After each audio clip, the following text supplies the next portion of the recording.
Vítajte, milí hostia, pri našom podcaste celkom čerstvom Zlaté slnko. A ja mám tu česť privítať našu milú hostku, slovenskú známu historičku a etnologičku pani Katarínu Nádasku. Vítajte u nás. Dobrý deň a veľmi pekne ďakujem za pozvanie. Náš podcast sa bude točiť asi viac menej okolo jedla. Ale my sme si toto naše stretnutie naplánovali na také obdobie, ktoré nie je úplne o jedle, lebo sa blížime k obdobiu pôstu. Kde sa pôst zobral na Slovensku? No na Slovensku ľudia tradične majú niekoľko takých období pôstnych pred Vianočnými sviatkami. Je to obdobie adventné alebo tzv. Malého pôstu, kedy sa nejedlo povedzme mäso. Každý piatok bol niekedy pre ľudí pôstny deň a potom je teda také väčšie obdobie, to je obdobie pred Veľkou nocou a pôstne obdobie, ktoré začína takzvanou Popolcovou stredou a tí veriaci, ktorí idú do chrámu, tak dostanú vlastne na čelo taký krížik, znak popola. Ten popol sa pripravuje z bahniatok, minuloročných bahniatok, to sú také tie mladé hausky vrby a tieto hausky sa svetia vždy na sviatok svätého Márka a časť z nich z tých prútov sa teda necháva a potom sa vždy spáli na začiatku teda pred to popolcovou stredou a tým popolom sa vlastne teda označujú čelá veriacich. Je to taká symbolika, pretože obdobie postu pre našich predkov napríklad, viete, oni sa veľmi neprejedali, čiže pre nich to nebolo až také, že teda nebudem jesť mäso, lebo oni to mäso aj tak až tak veľa teda nejedli. Ale skôr to bolo také obdobie takého stíšenia, takého rozjímania. A čo možno viac ako ten pôst našich predkov mrzelo, bolo to, že počas tohto veľkého 40-dňového pôstu sa niekedy nekonali žiadne svadby, žiadne tanečné zábavy, žiadna muzika nehrala. Čiže takéto stlmenie a stiahnutie sa do seba charakterizovalo pôst. A preto aj tesne pred pôstom vlastne boli fašiangy a tie fašiangy končili takzvanými ostatkami, sa to volalo.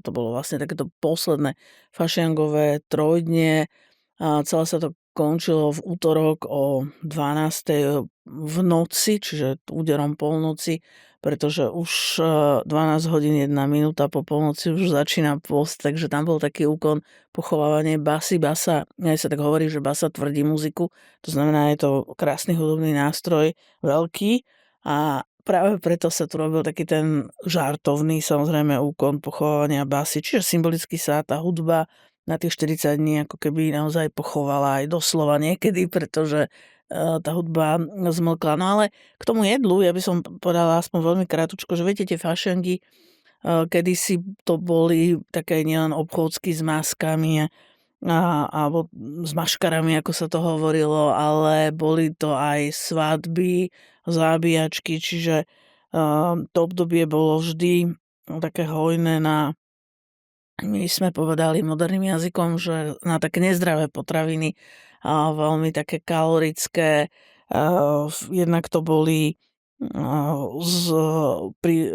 také pochuťky z tých zábíjačiek, pretože všetky tie vnútornosti sa nemohli dlho držať, takže to sa hneď spracovalo na rôzne také pauštík varený, alebo ja neviem, oškvarky, jaterničky, krvavničky, tláčenka, huspenina a podobne. Čiže s tým sa tam, kde plánovali svadbu, tak tam vlastne to bolo aj to pohostenie pre tých svadobčanov a ináč to bolo pohostenie práve pre tie maškary, ktoré teda prichádzali. Bola to vlastne taká forma koledy, lebo oni prichádzali zamaskované postavy, aby si zatancovali s tými v každom dvore niekedy s tými domácimi a verilo sa, že takýto tanec má veľmi silný obradový charakter, že teda sa bude potom v tej rodine, v tom dvore dariť pre našich predkov najväčšie bohatstvo. Neboli peniaze, ale vlastne dobrá úroda a dostatok jedla, takže takto veľmi zjednodušene povedané. No a zatiaľ, čo teda tie fašianky, ešte spomeniem, asi všetci poslucháči poznajú, lebo dodnes sa tie fašiankové pochutiny udržali. To sú rôzne z kysnutého cesta teda na bohato na masti pečené pampušiky, Božie milosti, napríklad fánky. Čiže princíp toho kysnutého cesta je tam rovnaký, len teda ten tvar môže byť buď gulatý alebo šišky, ktoré poznáme, tam je vo vnútri v tých šiškách môže byť lekvár teda daný, alebo v niektorých regiónoch to bol lekvár na vrchu. Tie Božie milosti mali trošku taký trojuholníkovitý tvar a vo vnútri teda boli plnené lekvárom. Čiže princíp bol rovnaký, len ten názov pre tieto fašiangové pochutiny bol trošku iný. No a patrilo sa na fašiangy samozrejme nielen sa nájsť, ale aj si zvlážiť hrdlo niečím chutným, čiže o tom máme veľmi veľa rôznych piesní, ktoré priam nabádajú tých ľudí, aby sa až doslova prejedali, ale zase to musíme brať s takou rezervou, pretože ako som spomínala, povedzme v koncom 19. storočia sa ten pôst bral pomerne vážne, čiže tie ľudia ho naozaj dodržiavali pravidelne a tým pádom a teda poctivo veľmi striedmo sa jedlo, takže tam nehrozilo, že by mali nejaké problémy, že by pribrali alebo podobne, lebo naozaj čo aj trošku, ako sa hovorilo, že si teda naplnili tie brúcha a tými dobrotami, tak cez ten pôst to samozrejme schudli. No a čo sa týka pôstu, tak pôst, ako sme spomínali, sa dotýkal teda rôznych takých oblastí života, ale dotýkal sa aj stravy a kedysi bolo úplne bežné, že sa napríklad aj potraviny, ktoré sa pripravovali, alebo jedlo, ktoré sa pripravovalo, tak sa vylúčili živočíšne tuky, čiže boli to rastlinné tuky. Napríklad veľmi obľúbený bol v minulosti konopný olej, ktorý je síce zdravý, ale on je taký nie veľmi chuťovo zaujímavý, čiže skôr taký drsnejší, ale tam o to išlo, že aby to jedlo nebolo chutné, aby človek z neho nemal nejaký pôžitok, aby proste patrilo to teda do tej kategórie toho pokánia. No a na konci fašiangov sa také tie kvalitné mäso ako šoudra, alebo ja neviem, slanina, alebo proste klobásky, tak to sa dávalo vyúdiť cez ten pôst, sa to údilo. A to je taká zaujímavosť, že poznáme niekoľko spôsobov údenia. Ten najstarší je taký, ktorý asi aj deti poznajú z rozprávok, že zavesil slaninu do komína. Čiže je to také nepriame údenie vlastne tým dymom, ale pomerne rýchle, to je najstarší spôsob, ale pomerne rýchle potom ľudia si stávali aj svoje vlastné také domáce údiarničky, ktoré boli, išlo také malé technické stavby a tam sa vždy udilo na dubových, bukových drievkách.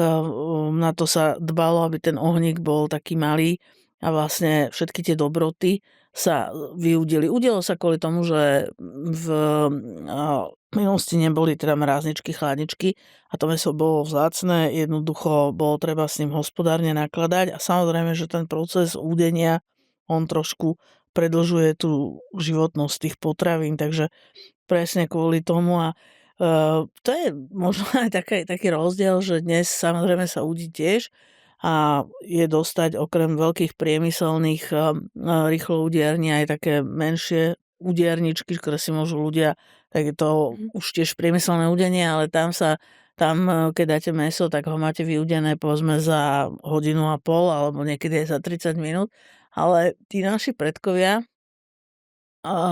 udili naozaj mnohí a celých tých 40 dní, že preto sa udilo na takom dubovom, bukovom dreve a teda naozaj skôr ten plámeň bol miniatúrny alebo až také uhlíky, aby to bolo v podstate v kľude, hej, to mäsko a pomaly sa udilo.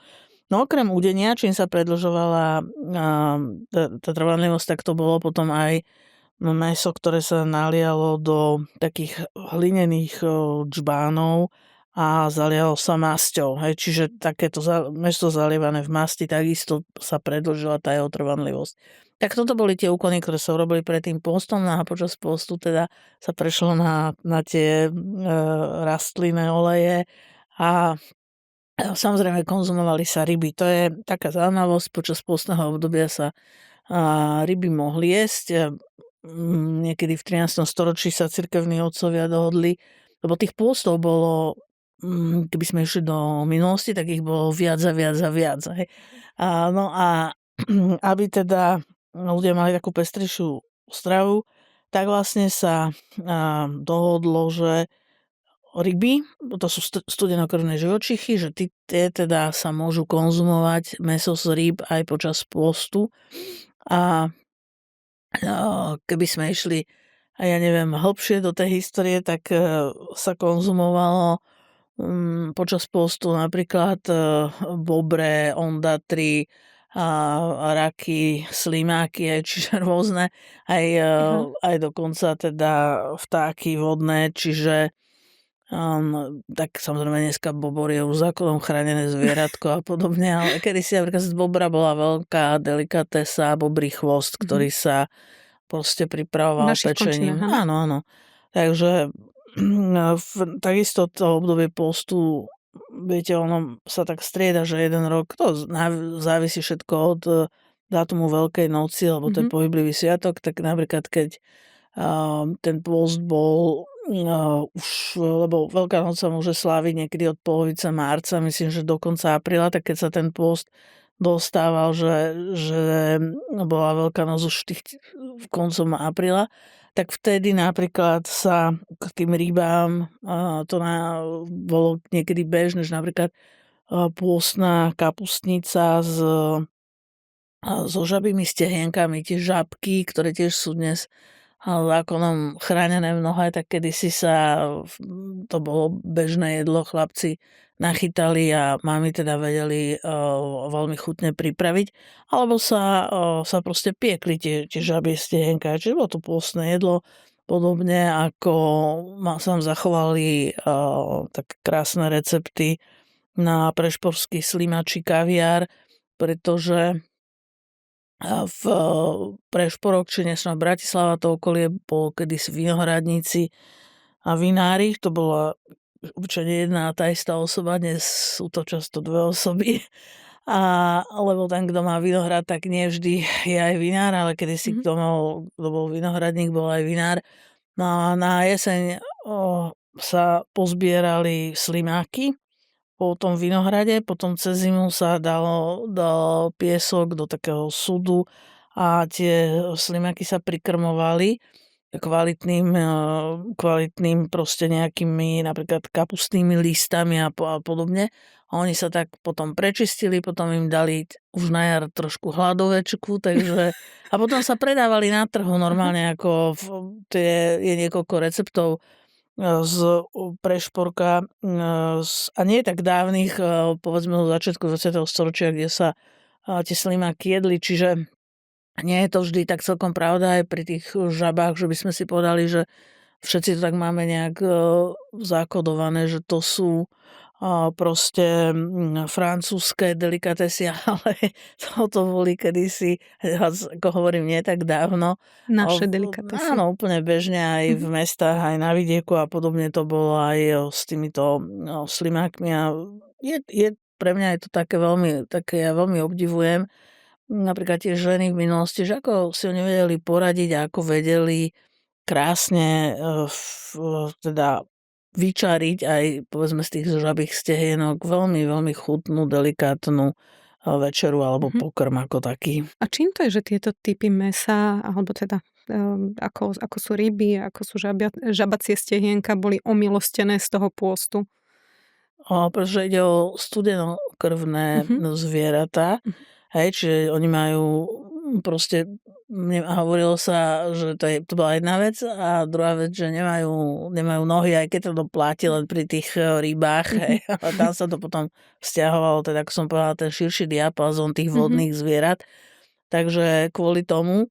No a samozrejme, tie ryby sa konzumovali počas pôstu v oveľa väčších množstvách, ako to my dnes poznáme. My často sklzneme k tomu, že proste tá tradičný kapor na Vianoce, aj to tak nie celkom zdravým spôsobom pripravený, vypražaný v trojobale, ale niekedy naozaj tie rieky boli plné rýb, čiže bol obrovský diapazón rýb od, ja neviem, sumca cez šťuku a toustobika, mnohé teda ďalšie druhy rýb, ktoré sa konzumovali napríklad buď to čerstvé, pretože na tých jarmonkoch a trhoch sa dali kúpiť čerstvé ryby, ale veľmi populárne boli zase tie solené alebo sušené ryby, ktoré si ľudia teda vedeli chutne pripraviť. Čiže tá ryba bola bol to dietný ľahký pokrm, bolo to mäso a prispievalo to vlastne k tomu spestreniu toho pôstneho jedla, pretože počas pôstu sa veľkej popularite tešili rôzne kaše, či už obilninové kaše na sladko, na slano, alebo potom strukovinové kaše. Veľmi populárne boli polievky, lebo ešte to bolo, viete, na jar, čiže ešte nebolo veľa čo v tej záhrade, čiže zo strukovín, tie strukovinové polievky, ktoré boli také až extrémne husté, ale veľmi chutné, ja neviem, bôb, cícer, fazula, šošovica, čiže to bolo dennodenne na tanieri. A ešte jedlo, ktoré napríklad ja tak osobne ho mám veľmi rada a kedysi bolo aj veľmi populárne a bežné, a boli to krúpy. Jačmené krúpy na rôzne spôsoby. My to dnes poznáme v takej modernej úprave, že krupoto napríklad s hubami, ako také vegetariánske, tak krúpy sa jedli takisto v veľkej miere. A základným jedlom aj počas zimy, aj počas toho pôstu vlastne boli zemiaky a kyslá kapusta.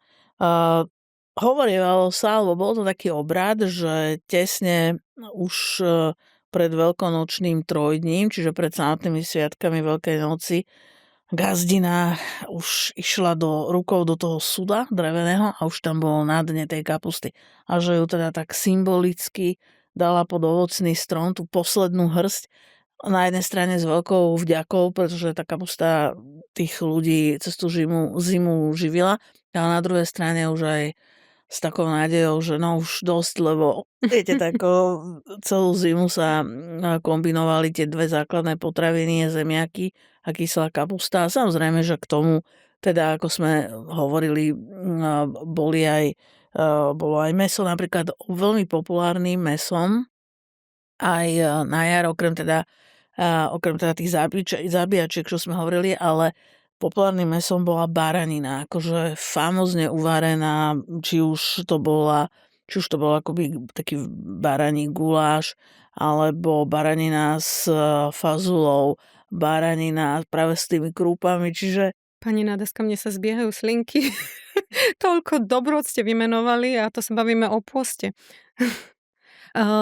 Jedna vec je, že pôst bol vnímaný nejako aj z nejakých takých religióznych dôvodov. Je odsledované nejako historicky, že by ľudia už vtedy vnímali aj tie zdravotné benefity? tak v minulosti to bol najmä, by som povedala, že taký základný bol taký ten religiózny dôvod. Čiže, ako som povedala, že nejakým spôsobom konať pokánie, Mhm. lebo vlastne to boli vždy tie obdobia pôstne boli o pokáni. Ale samozrejme postupom času aj dnes mnohí ľudia nemusia byť vôbec veriaci, ale proste si dávajú po tej zime taký ten očistný pôst. Jednoducho snažia sa, dnes to nie je problém, teda snažia sa tiež mäso nahradiť povedzme viac rybami a teda viac trošku také tie ľahké strukoviny, šalaty a podobne, aby si to aby si naštartovali vlastne ten organizmus po zime.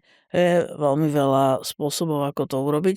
Ale naši predkovia toto robili trošku aj z také, ako sa hovorilo, znúzecnosť, lebo viete, keď sa objavila už prvá žihlava, a teda také tie zelené rastlinky, cesnak medvedí a šťavel, tak oni, to boli pre nich vitamíny, ktoré nepoznali v takej tej práškovej alebo tabletkovej forme, ale proste to, čo vyhúklo hneď na skorú jar a dalo sa dať do hrnca a zjesť, tak sa z toho robili, z toho šťavela napríklad. Ja som to tiež chutnala, no ale ako vynikajúce polievočky, prívarky, omáčky, takisto listy mladej žihlavy a tak ďalej. Čiže všetko sa vlastne využilo na to, aby to slúžilo ako potravina, ale pritom to bola taká pôstna potravina, samozrejme. Ale nerobili to s cieľom, že by chceli schudnúť, hej? Lebo to je v dnešnej dobe celkom trend. Tak určite nie, lebo tie postavy, keď ideme do múzea a pozrieme si ten ľudový odev, ale nemusí to byť len ľudový, aj keď si pozrieme odev aristokratov, tak dnes by sme tam navliekli, ja neviem, možno 10-ročné dieťa. To znamená, že my sme veľmi podrástli a zmohutneli a tí ľudia ešte koncom 19. storočia boli takí šťúpli a svalnatí, aj ženy, aj muži, oveľa nižšieho vzrastu.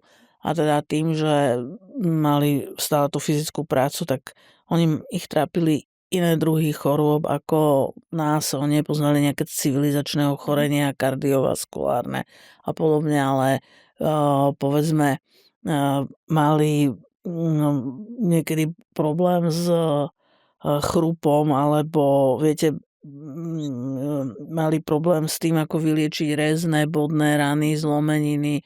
Veľa žien zomieralo pri pôrode, veľa detí zomieralo a tak ďalej. Čiže iný druh chorôb, ako máme my. Áno. Aby sme celú tú reláciu našu neprepôstili, tak skúsim to premostiť k tomu jedlu súčasnému. A spýtam sa, akú úlohu hrá jedlo vo vašom živote, vo vašej rodine? My zvykneme hovoriť, že jedlo by malo ľudí spájať, ale verím tomu, že sú aj rodiny, kde aj rozdeľuje. Ako to máte vy? No, my sa stretávame celá rodina a vždy to je taká naozaj tradícia, ktorá vychádza aj z toho, ako sa niekedy stolovalo, že teda v nedeľu na obed sa rodina vždy zíde. To znamená, že ja ešte mám svojich rodičov, ku ktorým buď teda sme pozvaní tam, alebo proste my sa tak aj striedame, hej, že raz teda uvaria rodičia, raz uvarím ja, potom ja mám už dospelého syna, ktorý už je taký samostatný, tak aj on teda nás pozve vždy. Čiže vlastne sa vždy tak snažíme, aby sme to striedali, aby sme tú nedeľu si spríjemnili ako rodina, viacgeneračná rodina spolu pri stole, kde máme nejaké dobré jedlo a aj keď sa to niekedy nevydarilo, napríklad ja, čo sa mňa týka, ja síce veľmi rada ochutnávam a jem, ale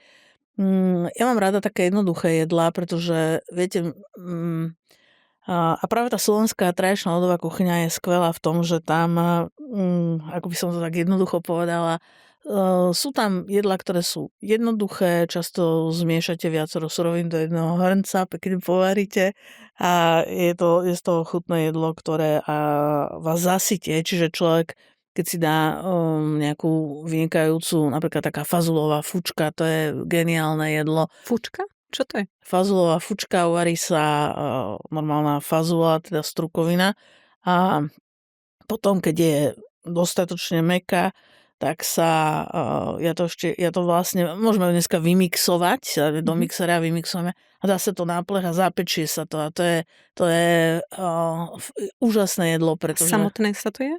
Áno, tak môžete to jesť so slaninkou alebo s čím chcete, ale tak akože na čo, keď je to tak dobré jedlo, môžete si na to dať proste opraženú cibulku.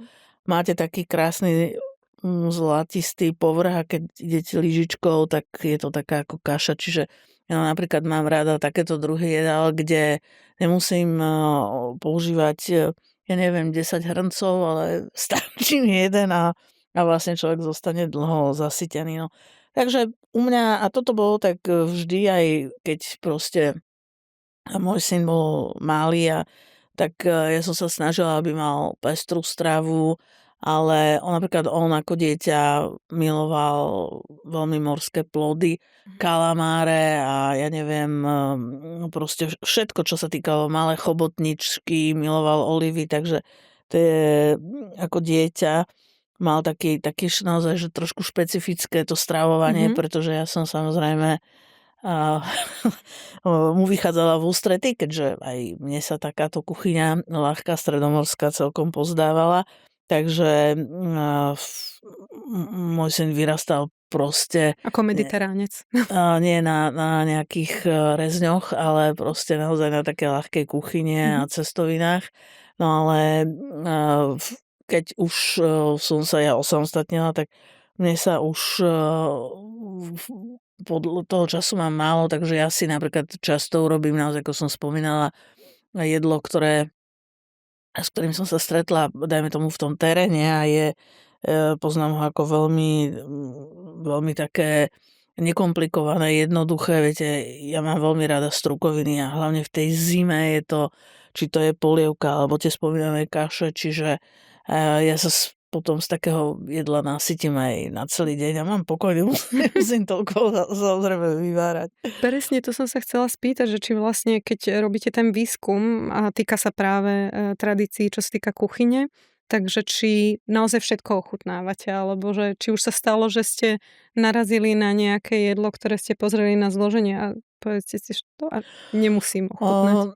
No, na Slovensku my máme úžasných ľudí, lebo idete do trénu s akoukoľvek témou a vždy skončíte pri jedle, najmä keď teda sú to dámy, ktoré teda vás uvedú do nejakej problematiky, ale vždy vás aj pohostia. Takže aj to znamená, že aj tie recepty potom sa rôzne ku mne dostanú a ja naozaj si veľmi vážim ľudí, nielen profesionálnych kuchárov a kuchárky, ale vlastne aj bežných ľudí, lajkov, ktorí milujú varenie. Veľmi veľa na Slovensku takýchto ľudí, ktorí, a nielen starších, ale práve aj mladí ľudia, ktorí majú radi varenie a vracajú sa k tým tradičným jedlám, ktoré teda kedysi naši prarodičia varili, alebo teda peču a ja sa hlboko skláňam pred tým majstrovstvom, ako som povedala, vždy rada ochutnám, ale pre mňa je takáto vysoká gastronómia proste trošku takou z môjho pohľadu stráta času, lebo ja si radšej prečítam, viete, čo zaujímavejšie, ale akože... Zasytíte ducha. Ako áno, mám to samozrejme tiež veľmi rada. No a tak človek sa stretne so všeličím a napríklad stalo sa mi, ale to nebolo také, že by mi niekto chcel niečo zle dať, ale taká staručka, ja som bola na výskume v Spiši a tam ešte žil pár ľudí, žilo ešte v Dreveniciach, takých klasických, normálne ako sa kedysi žilo. No a pani mala kravičku, ona práve nadojila mliečko a má naozaj taká veľmi zlatá, mala už okolo 90 rokov, s takou veľkou ako láskou ma ponúkla, že z Bratislavy prišla dievča na výskum, tak aby chcela mi ulahodiť. Takže to čerstvo nadojeného mlieka mi podala v hrnčeku a bolo tam asi 6 múch aj utopených, lebo viete, tam vyseli všade tie mucholapky, tak bolo to drevenička, tam bolo hnojisko, čiže leto, horúčava, tak a vtedy to bolo pre mňa, ona nevidela už, ako slabšie, ako starší človek slabšie vidí, tak no a mne to bolo také blbé, že teraz ja som akože z Bratislavy, rodená Brajslavčanka, tak ja som sa s tým tak nestretávala, jednak s čerstvo nadojeným mliekom a jednak, že by tam plávalo 6 much. A bolo mi to také trapné, že čo teraz tam budem vyberať.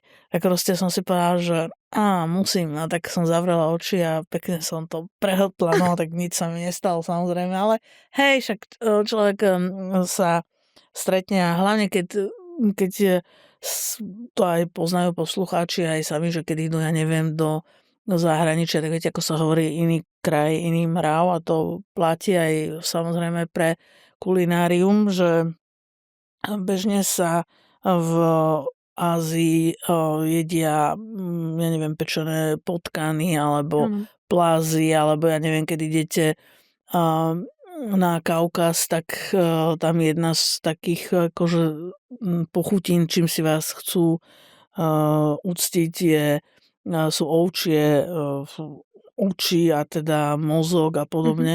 Čiže máte krajiny, kde sa konzumuje opičí mozog, takže treba to vždy brať tak, že tí ľudia vás chcú hostiť, lebo to platí nielen na Slovensku, ale aj inde. Host do domu, Boh do domu, či ľudia sa tešia, chcú vám dať to, čo je pre nich taká špecialitka, ale pre toho Európana zhýčkaného už to nevždy sa to tak vníma, Mhm. ale je dobré samozrejme sa trošku premôcť a teda ochutnať aj Naozaj vždy ste ochutnali všetko? No, ja mám dosť taký silný nábeh na arachnofóbiu. Ako musím sa priznať, že ako nevadia mi chrobáky a takéto veci, ale akože nemám rada pavúkov. Z toho mám akože dosť také... Stretla som sa aj s tým, že mi ponúkali škorpióna, som ochutnala, takého akože pečeného, ale Aha. tarantulu, ako pavúka, tak toto bola vec, Ako chutí škorpión? no, všetko je to také pečené, takže ako veľa chutí nemáte, pekne vám to chrúbka pod zubami. Hej. A rovnako tak, akože som skúšala samozrejme experimentovať s hmyzom. To Mhm. mimochodom je zaujímavosť, že tak aj u nás v Prešporku sa podávali k nápoju na jeseň, keď proste bol teda burčiak a takéto mladé víno, ktoré my poznáme z Francúzska, že Beaujolais, ale my sme ho mali tiež, akurát sa volalo mladé víno, tak sa k tomu podávala ako pochutina pečené mravčie kukly v takých kornútoch, a to niečo podobné ako dneska máme nejaké čipsy alebo niečo také, a, Vidíte? takže viete, že tí naši predkovia boli tiež veľmi, by som povedala, že progresívni, čo sa týka ochutnávania jedál, a že im to bolo, potom už sa dostalo takou bežnou súčasťou, ale napríklad krásne pečené prasačie ušká, to sa tiež, ako to sa tak ako čipsy robili, a to som veľmi chcela ochutnať, že k tomu dobrému prešporskému vínu. A podarilo sa? Áno, našla som to v Trnave v jednej takej reštaurácii, kde som tak zavítala, a tam som to videla, že to, čo máte, že fakt prasačie uška, že naozaj, že áno, sú to naozajstné prasačie uška podľa starobilého receptu.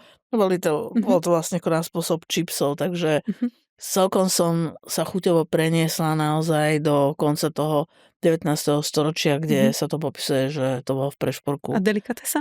veľmi dobrá a chutná, hej. Prečo podľa vás má zmysel sa vraciať k tým tradíciám, že čo tam, jasné, z vášho pohľadu to je úplne že jasné, že prečo, ale možno aj prečo by tí ľudia mali ochutnávať tie naše tradičné chute, tí mladí? No viete, mladý človek má právo veľa cestovať, má právo ochutnávať ten svet všetkým možnými zmyslami, ale keď sa človek nábaží, ako by som povedala, že tých dialog a proste tých rôznych kuchyní svetových, tak sa vráti k tým koreňom, poväčšinou je to tak. A ja sa z toho nesmierne teším, že za posledných možno nejakých 15-20 rokov sa pribúda nám jednak ľudí, ktorí sa venujú vareniu aj z takých tých slovenských súrovín, a je tam návrat k slovenskej kuchyni a k slovenským jedlám, ale potom sú to často mladí ľudia, ktorí začnú farmárčiť a vlastne pestujú si suroviny alebo potraviny, lebo to je taká zásada, naši predkovia to síce tak nebrali ako zásadu, ale ako môžeme tak povedať, že oni vlastne, tá ich kuchyňa bola jednoducho lokálna a samozrejme bola Sezóna. sezónna, presne tak, pretože nie, že by neexistoval obchod a jarmoky a trhy boli, kde sa dali kúpiť aj exotické korenie a podobne, ale pre tých bežných ľudí, a to často aj šľachta samozrejme mala vyberané jedlá, ale len vtedy, keď bola nejaká príležitosť, že zase ani tá šľachta každý deň nejedla biely chlieb. Hej. No, takže ja by som to takto povedala, že veľmi ma teší tento trend a nakoniec my to aj vidíme na Zlatom slnku, čo je teda jedna z takých úžasných aktivít, ktorá podporuje práve tých našich domácich tvorcov nejakých vynikajúcich mňamiek, keď to poviem tak, alebo teda jedál. Áno, to mi povedzte, ako ste sa vy dostali k Zlatému slnku, čo je vlastne teda súťaž kvalitných farmárskych slovenských potravín, že kde vás našli, kto vás oslovil? Tak my sme, tak je, svet je, Slovensko je malé samozrejme, takže už vlastne my sme spolupracovali nejakým spôsobom s ľuďmi okolo, ešte predtým, než to Zlaté slnko vôbec vzniklo. Čiže na viacerých takých aktivitách, ktoré sa robili v Starej tržnici, tam boli nejaké tie začiatky, to boli také tie festivaly toho slovenského jedla a vína. A ja som sa tam vlastne zoznámila s ľuďmi, ktorí teda stoja aj za Zlatým slnkom ako takým, čiže tie spolupráce už boli a potom, keď vlastne sa vôbec rodil ten nápad, tak ja som dostala pozvanie, aby som sa zúčastnila spolu s ostatnými skvelými ľuďmi a vôbec spoločne sa to ukreovalo, že Zlaté slnko, že teda bude to prehliadka slovenských potravín a slovenských produktov, ktoré sú viac menej z týchto potravín. Výnimka je tam, myslím, že len káva, lebo tá sa teda nepestuje na Slovensku, ale vždy pri tých jednotlivých produktoch, ktoré sa prihlasujú, tak sa dbá na to, aby to bol slovenský pôvod. Je to taká práca, ktorá je naozaj zodpovedná a v tom slova zmysle, že tým, ako teraz pribúdajú jednak výrobcovia, jednak výrobky, tak kedy už máte, ja neviem, okolo 150, 200, 300, tak viete, že musíte si na to aj vyhradiť oveľa viac času, lebo tam ide o veľmi zodpovednú takú degustáciu. No, ja sa na to pozerám ako laik, čiže ja si skôr všímam také tie produkty naozaj tej slovenskej kuchyne a hľadám tam tú spojitosť alebo to prepojenie s tou tradíciou, čo hovorím pri niektorých produktoch, ako je káva, tak to nenájdeme, ale zase samozrejme akože ja mám veľmi rada kávu, takže tam tiež, a tam je to napríklad vidieť, to sú slovenské pražiarne, o to ide, že káva samozrejme môže byť dopestovaná kdekoľvek na svete, ale podstatné je, teda nie kdekoľvek, ale v tých kávovinových oblastiach, kde sa kávové zrná pestujú, ale dôležité je teda to, že máme pôvod kávy a že sa praží potom v slovenských pražiarniach. A tu vidieť, ja neviem, ja to vidím za posledné 3 roky, poviem, že až famoznú kvalitu tých slovenských pražiarní, jednak ich pribúda, sú to fakt, že pražiarne, ktoré vám dajú kávu na nielenže európskej, ale už aj na svetovej úrovni. A tak potom sa rozhodujte. Čiže je to veľmi, veľmi ťažké a preto je tam aj zložený tím ľudí, ktorí sú naozaj od fachu, odborníci. A pre mňa je to vždy taká veľká česť, samozrejme, že tam môžem byť, lebo ja sa aj veľa naučím. Máme tam chemikov, profesionálov a tak ďalej, čiže každý sa pozerá na ten produkt, ktorý je prihlásený z rôznych pohľadov, že či teda naozaj nie sú tam žiadne konzervanty a ak sú, tak máme tam pani, ktorá je chemička, ktorá nám to hneď vysype, že čo je dobré, čo nie je dobré. Takže faktom je, a to je to pre mňa osobne neskutočne potešujúce, že z roka na rok proste rastie počet tých prihlásených firiem s tými výrobkami a tie výrobky sú excelentné. To som sa chcela spýtať, či vám utkvel v pamäti nejaký výrobok, z ktorého ste boli úplne paf? Tak kávu sme spomínali, že samozrejme, že je veľa Mhm, teda výborných pražiarní, ale potom napríklad brinza, ktorá májová, mhm. čerstvá, jarná brinza, tak to nemusíte jesť. Proste tu stačí natrieť na domáci chlebík čierny a máte absolútne geniálne jedlo. Potom mňa napríklad, že tie brinze a vždy máme od viacerých dodávateľov, takže tam sú veľmi ťažko sa rozhodnúť podľa vône, chuti, konzistencie, lebo tie jednotliví výrobcovia si akože v dobrom slova zmysle tak dýchajú na krk.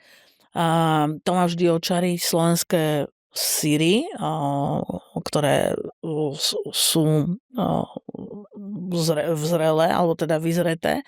Čiže tam takisto je vynikajúca kvalita. Alebo potom také my pred reláciou, my dve sme rozprávali, že to bolo myslím, že veľmi také geniálne, že bol tam taký výrobok, kde boli slivky, ktoré boli, ja neviem, či boli už sušené, ale boli namáčané, myslím, že sušené slivočky namáčané v takom oleji olivovom s rozmarínom, s cesnakom a to keď sme ochutnali, tak to bol geniálny produkt. Mňa vždycky fascinujú Mhm. tie maličké farmy, ktoré robia tak geniálne veci a s takými chuťami, čo nenájdete nikde inde, len v tom regióne a len na tom našom Slovensku. Takže toto bola tiež taká zaujímavosť. No a samozrejme, že sa už veľmi teším na tento ročník 2026, pretože viem, že budeme ochkať a naozaj v dobrom slova zmysle sa tešiť a obdivovať tých našich farmárov. Zlaté slnko je, myslím si, že naozaj veľmi pekný projekt, pretože, ehm, nie je to len o tých produktoch, aj keď to je ten základ a to jedlo, ale je to aj o tých ľuďoch. Jednak tých ľuďoch, ktorí sa stretávajú pri tých ochutnávkach, o tých ľuďoch, ktorí stoja za tými jednotlivými produktami. Veľakrát sú to naozaj veľmi zaujímavé príbehy a to by malo byť vlastne našim cieľom aj v tomto roku ešte viac, predstavovať aj týchto ľudí. Áno, a to ja s vami úplne súhlasím, pretože vždy na tom slávnostnom vyhodnotení tých produktov, tak potom vlastne prídu aj tí výrobcovia a tí ocenení aj povedia ten príbeh. Tam to málo kedy je len také, že bez príbehu, že teraz ma ešte utkvelo mi, že minulý rok to myslím, že bolo, alebo rok predtým, také buchty špeciálne, ktoré sa tešili obrovskej popularite. Brhlovské Áno. buchty. A oni vlastne, áno, to bol tradičný Mhm. produkt, kde v tom Brhlove sa tie buchty s famozným lekvárom piekli, ale oni začali ich piecť vlastne ženy opäť, pretože chceli obnoviť kostol v tej dedine. A vlastne, keď to bola taká chudobnejšia farnosť, tak oni sa rozhodli, že predajom tých buchiet vlastne si zarobia na to, aby ten kostol mohli obnoviť. No a verte či nie, že sa to podarilo. Tak to sú tie príbehy, A už majú ktoré... ďalšie ciele. Tak to je presne o tom, že to vám až slzy Hej. proste vženie do očí. A za tými buchtami sa všetci išli doslova, keď to poviem tak trošku vulgárnejšie, že umlátiť, lebo boli neskutočne chutné, voňavé a tak. Čiže máme tu viacero teda tých aspektov, že jednak je to návrat k niečomu, čo pre ten daný región, pre tú danú obec bolo také charakteristické a čo tých ľudí akoby živilo. Hej. A potom to nejak tak, ako keby vyzeralo to, že to tak sa udržiavalo len v jednotlivých rodinách, ale potom napríklad vznikne takýto projekt, ktorý opäť ten produkt vrhne do širých vôd a je tam veľmi úspešný. Takže toto, viete, či sú to tie gaštany, alebo teda mnohé, ja neviem, džemy, lekváre, ktoré sú aj z takých menej známych Odrôd? plodov alebo Mhm. odrôd, hej. V Dula niekedy bola veľmi, veľmi populárna myšpuľa, hej, Mhm. a podobne. Tak teraz je návrat, lebo to sú zase stromy, ktoré tie naše domáce stromy sú tak najviac adaptované aj na tú pôdu, aj na tie poveternostné podmienky, čiže mladí ovocinári sa vrácajú a zakladajú často sady alebo teda ščepia z tých divých myšpul, napríklad sa to náštepí, aby teda mohli mať nejaké komunitné sady a potom teda, keď sa zberá tá úroda, tak aj vyrábajú z toho povedzme tie džemy alebo lekvary, ktoré sú skvelé. Nedá mi neopýtať sa, že slovenská tradičná kuchyňa ku ktorej svetovej kuchyni je podľa vás tak najbližšie? No, my sme Slovania, takže tie slovanské, či je to Morava, Poľsko, východní Slovania, čiže Ukrajina. Potom máme veľa tých starých jedál, ale to je v podstate aj so Severnou Európou, pretože začínalo sa pri chlebových plackách, nekysnutom chlebe a potom postupne cez kysnutý chlebík a všetky tie kaše, ktoré sme spomínali. To by sme našli asi, ako keby sme išli po tých vrstvách toho jedla, tak taká tá archaickejšia vrstva tých jedál nás spája ako Európanov. Raz darmo sme súčasťou Európy, máme tu aj z tej histórie, z toho strávania veľa spoločného samozrejme a potom isté, že tak viete aj Slovensko, veď my sa malá krajina, ale povedzme tak ako rieka Dunaj bola aj dnes je životodárnou riekou, ale kedysi tam bolo neskutočne veľa druhov rýb. Čiže cez to územie uhorské, kde pretekala rieka Dunaj sa oveľa viac a u nás, v rámci Slovenska je to presne to južné Slovensko, kde máme tie tradičné jedlá z rýb, halásle a pečené ryby a podobne, to máme ako tradičné, lebo tádiaľ tá rieka pretekala, tak tí ľudia konzumovali tých rýb viacej, než povedzme na horných Kysuciach, kde tiež konzumovali ryby, ale povedzme viac tie udené alebo solené alebo kyslé rybky a podobne, lebo nebola tam vždy tá možnosť mať čerstvé ryby. Takže tak je to aj s európskymi krajinami, tie severské krajiny, tam sa viac spracovávali tie ryby a teda aj z toho pozostávala tá strava, ale dnes, ako sme už aj hovorili, vďaka tomu, že Európa je stále jeden úžasný kontinent, demokratický, máme možnosť cestovať, teda nemáme už nejaké veľké prekážky v tom cestovaní a môžeme teda spoznávať aj čaro tých iných kuchyň. Áno, a vrátime sa vlastne k tomu, čo som hovorila na začiatku, že vlastne to jedlo by malo ľudí spájať a spája nás po mnohých z rôznych uhlov pohľadov, jednak akože pri rodinnom stole a jednak teda aj medzikultúrne. Ďakujem vám veľmi pekne, pani Nadeska, že ste prijali toto pozvanie do nášho podcastu celkom čerstvého a nastal čas sa rozlúčiť aj s divákmi, alebo teda poslucháčmi. Ďakujeme vám, že ste nás počúvali. Ak sa vám náš podcast páči, môžete nám o tom napísať do komentárov, prípadne nás môžete odporučiť ďalším ľuďom, ktorých by mohla táto téma zaujímať. A ak nechcete prísť o ďalšie zaujímavé rozhovory, či už o jedle, alebo o ľuďoch, ktorí za ním stoja, tak nás sledujte ďalej. Dovidenia.